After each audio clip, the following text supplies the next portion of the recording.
بسم اللہ الرحمن الرحیم۔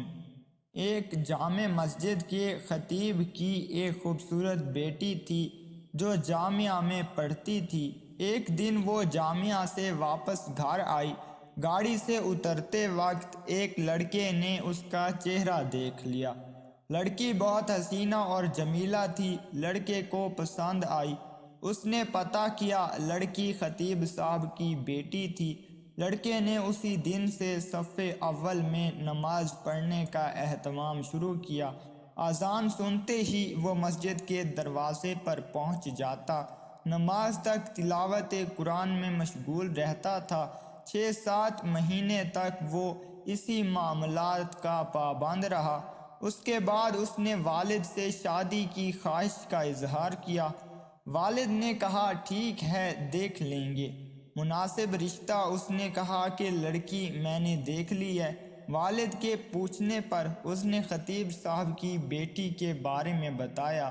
اس نے کہا کہ یہ تو بہت اچھی بات ہے، امام صاحب سے ملتے ہیں۔ عمائدین محلہ کے ساتھ امام صاحب کی خدمت میں حاضر ہوئے۔ امام نے لڑکے کے بارے میں پوچھا۔ انہوں نے اسی لڑکے کی طرف اشارہ کیا۔ خطیب نے لڑکے کی دینداری کو دیکھ کر رشتہ لڑکی سے مشورہ کرنے اور رضامندی ظاہر کرنے پر قبول کیا۔ چنانچہ رشتہ طے ہوا۔ 6-7 ماہ بعد شادی ہوئی۔ شادی کے کچھ عرصہ بعد لڑکے نے نماز پڑھنے میں سستی شروع کی۔ 1-2 ماہ بعد لڑکے نے داڑھی بھی ختم کر دی۔ گھر آنے پر لڑکی نے سخت ناراضگی کا اظہار کیا۔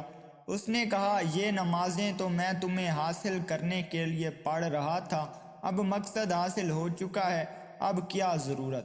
لڑکی یہ سن کر بہت افسردہ ہوئی اور جا کر والد صاحب سے کہا کہ اس بے دین کے ساتھ ایک دن نہیں رہنا چاہتی۔ یہ معاملہ محکمہ عدل تک پہنچ گیا۔ قاضی نے دونوں میں تفریق کا فیصلہ کیا۔ لڑکا بہت پریشان ہوا۔ اس نے بہت کوشش کی لیکن لڑکی کو دوبارہ نہ پا سکا۔ لڑکے نے ایک جادوگر سے مدد حاصل کرنے کا فیصلہ کیا۔ جادوگر نے بڑی رقم ادا کرنے کا مطالبہ کیا۔ لڑکے نے سارے پیسے ادا کیے۔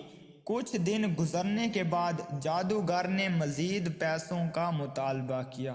لڑکے نے فی الفور وہ بھی ادا کیے اور کہا کہ کام ہو جانا چاہیے، پیسوں کی فکر نہ کریں۔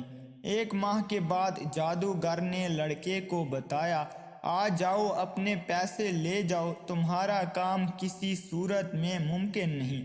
جب وہ لڑکا جادوگر کے کمرے میں پہنچا تو جادوگر ایک چاقو ہاتھ میں لیے کھڑا ہے۔ لڑکے نے حیرت زدہ انداز میں پوچھا یہ کیا کر رہے ہو؟ جادوگر نے کہا مجھے قتل کر دو ورنہ دونوں قتل کر دیے جائیں گے۔ لڑکے نے کہا میں یہ نہیں کر سکتا، لہٰذا میرے پیسے دے دو۔ اس نے پیسے دیے۔ لڑکا پیسے لے کر بھاگنے لگا۔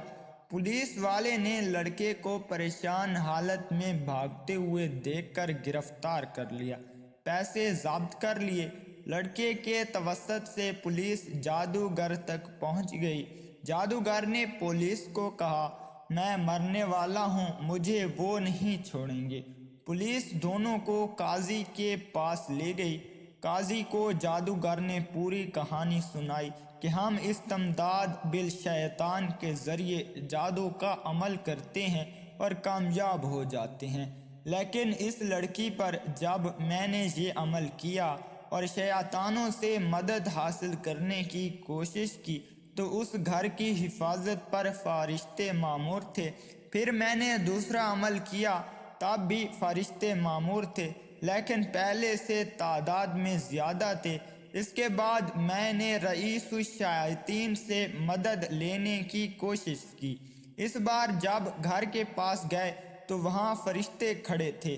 قاضی حیران ہوا۔ اس نے خطیب صاحب کو بلایا۔ جب امام صاحب تشریف لائے تو انہوں نے پوچھا کیا عمل کرتے ہو کہ فرشتے آپ کے گھر کی حفاظت پر مامور ہیں؟ اس نے پوچھا کیوں، کیا ہوا؟ کیونکہ اس کو پتہ نہیں تھا کہ یہاں کیا چل رہا ہے۔ جب انہوں نے امام صاحب کو پوری کہانی سنائی تو خطیب صاحب نے کہا ہمارے گھر میں صبح روزانہ سورۃ البقرہ کی تلاوت ہوتی ہے، اور جس گھر میں سورۃ البقرہ کی تلاوت ہوتی ہے اس پر جنات اور شیاطین کا اثر نہیں ہوتا۔ نیک خاندان کی حفاظت کے لیے اللہ پاک ایسے انتظام فرماتا ہے۔ اگر آپ کو ہماری یہ ویڈیو پسند آئی ہے تو ویڈیو کو لائک کر کے چینل کو سبسکرائب کر دیجیے گا۔